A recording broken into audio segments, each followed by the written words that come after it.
ओ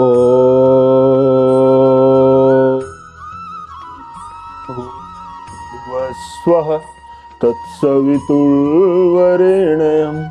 भर्गो देवस्य धीमहि धियो यो न प्रचोदयात्। राम नाम ललाम जिसका सर्व मंगल धाम है, प्रथम उस सर्वेश्वर को दास का परिणाम है। लेकर तेरा आसरा चला करण में काज, आज सभा में राखियो हनुमत मेरी लाज। आइए भक्तों, श्री रामायण में प्रवेश करते हुए प्रभु के चरणों में ध्यान लगाते हैं। विश्राम के अंतिम दोहे से शुरू करते हैं। बोले राजा रामचंद्र महाराज की जय।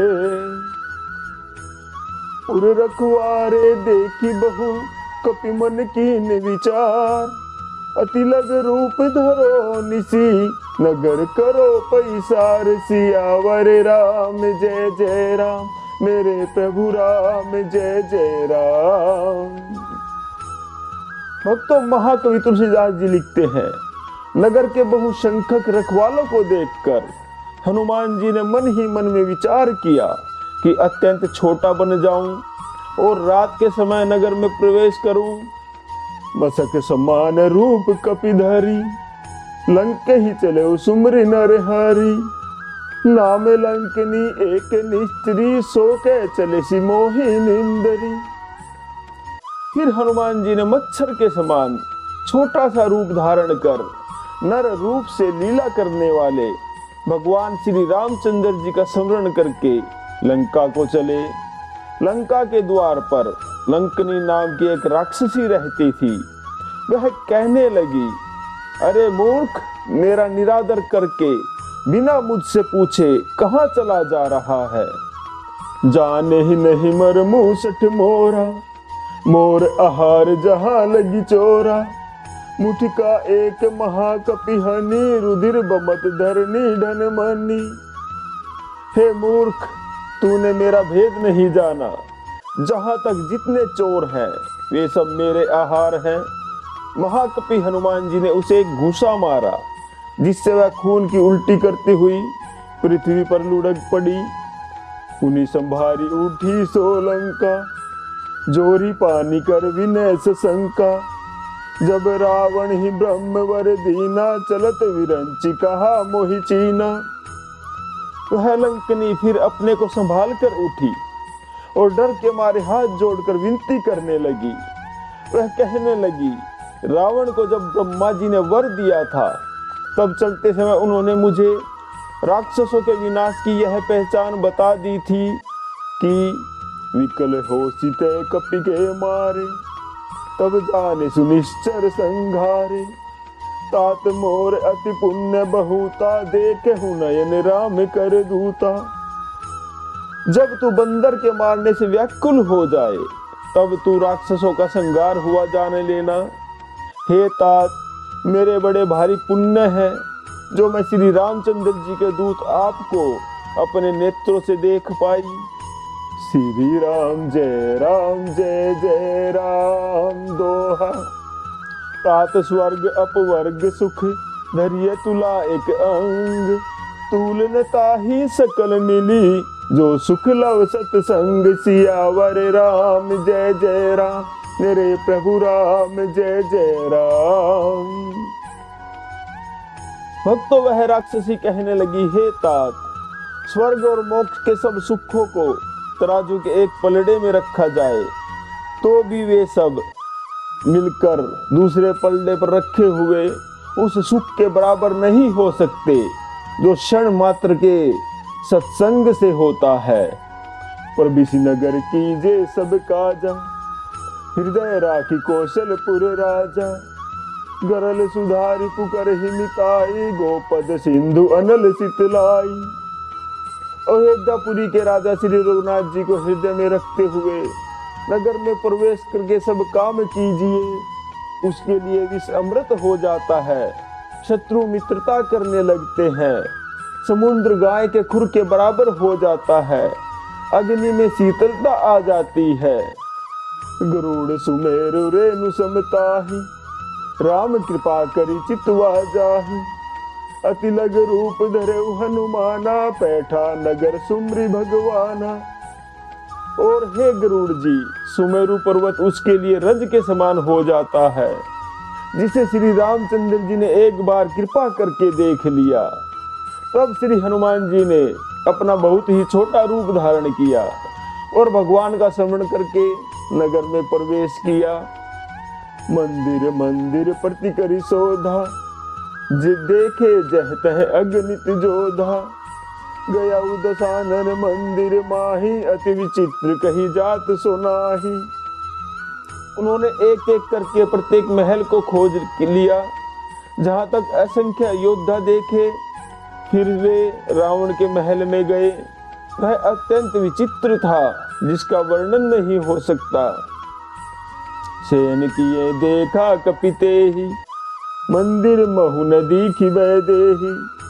भवन एक पुनि दीखि सुआवा, हरि मंदिर तह भिन्न बनावा।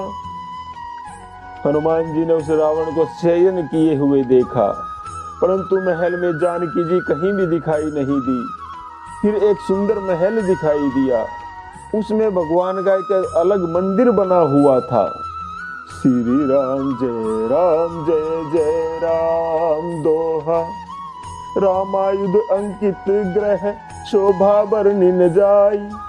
नव तुलसी का वृंद तह, देखी हरस कपिराई। सियावर राम जय जय राम, मेरे प्रभु राम जय जय राम।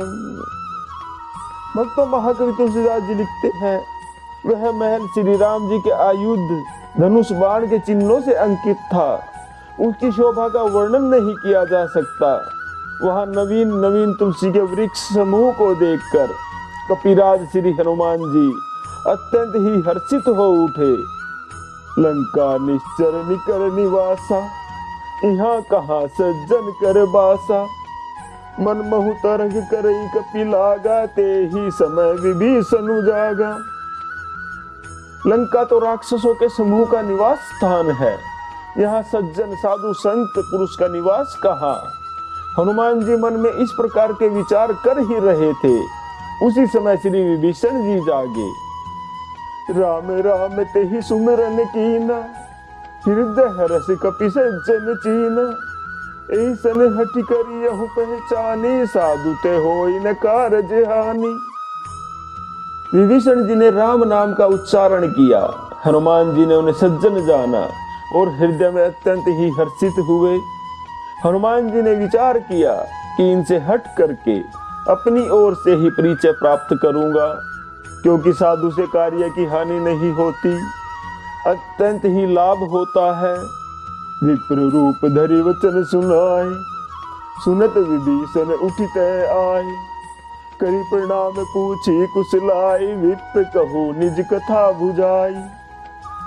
फिर ब्राह्मण का रूप धरकर हनुमान जी ने उन्हें वचन सुनाए, उनको पुकारा। सुनते ही विभीषण जी उठकर वहां आए, प्रणाम करके उनकी कुशल पूछी और कहने लगे, हे ब्राह्मण देव, अपनी कथा समझा कर कहिए कि तुम हरिदासन में कोई, मोरे हृदय प्रीति अति होई। कि तुम रामुदीन अनुरागी, आयहु मोहि करन बड़ भागी। क्या आप हरि भक्तों में से कोई हैं? क्योंकि आपको देखकर मेरे हृदय में अत्यंत ही प्रेम उमड़ रहा है। अथवा क्या आप दीनों से प्रेम करने वाले स्वयं श्री राम जी ही हैं, जो मुझे बड़भागी बनाने घर बैठे दर्शन देकर कृतार्थ करने आए हैं। श्री राम जय जय राम दोहा। तब हनुमंत कही सब राम कथा निज नाम। सुनत जुगल तन पुलक मन, मगन सुमरि गुण ग्राम। सियावर राम जय जय राम, मेरे प्रभु राम जय जय राम। भक्तों, विभीषण जी के वचनों को सुनकर तब श्री हनुमान जी ने श्री रामचंद्र जी की सारी कथा कहकर अपना नाम बताया। सुनते ही दोनों के शरीर पुलकित हो गए और श्री राम जी के गुण समूह का स्मरण करके दोनों के मन प्रेम और आनंद में मगन हो गए। श्री राम जय जय राम। भक्तों, आज का विश्राम यही लेते हैं। जप ले बंदे शाम सवेरे एक माला हरि नाम की, जिस माला में राम नहीं वो माला है किस काम की। बोलो राम राम राम, बोलो राम राम राम, बोले राजा रामचंद्र महाराज की जय।